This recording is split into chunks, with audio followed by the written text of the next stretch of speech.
79व्या स्वातंत्र्य दिनाच्या सगळ्यांना मनपूर्वक शुभेच्छा।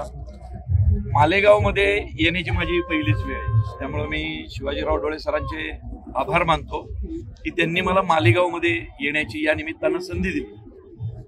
कसं आहे माहितीये का, जो सगळ्यात मी माझ्या सिनेमामधूनही सांगितलं होतं की शेती इकायची नसते, शेती राखायची असते।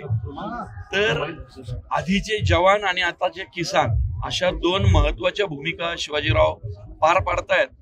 तर मी डोळे सरांचं सर्वप्रथम यासाठी अभिनंदन करेल की ज्या पद्धतीने मी आता हा जो परिसर पाहिला किंवा आम्ही फिरलो मकरंजींसोबत बरोबर, हे अविश्वसनीय आहे, म्हणजे याला तोड नाही।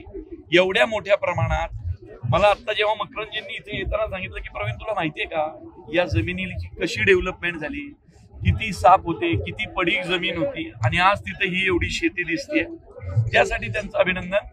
जसं मकरंद सर म्हटले की ते मागं राहतायत पण काम खूप पुढे जाणारं करतायत, त्यामुळे त्यांच्या पुढं नेणाऱ्या या कामाला माझ्याकडून अगदी मनपूर्वक शुभेच्छा। एकच गोष्ट तुमच्या बाबतीत कळली होती की कर्नाटकमध्ये जिथं शेतकऱ्यांना 85 ते 90 रुपये काजूसाठी हमी भाव मिळत होता, जो भाव होता तिथं 165 रुपयाचा हमी भाव देण्याची ताकद शिवाजीरावांनी दाखवलेली आहे। ती ताकद तुम्ही महाराष्ट्रातल्या आमच्या शेतकऱ्यांसाठी, आपल्या शेतकऱ्यांसाठी करा, कारण असा हमी भाव या शेतकऱ्यांसाठी खूप महत्वाचा आहे आणि तुमच्या नावात शिवाजीराव आहे आणि तुम्ही शेतकरी आहात आणि जवान पण आहात, त्यामुळे तुमच्याकडनं ही अपेक्षा पूर्ण होईल याची आम्हाला खात्री आहे।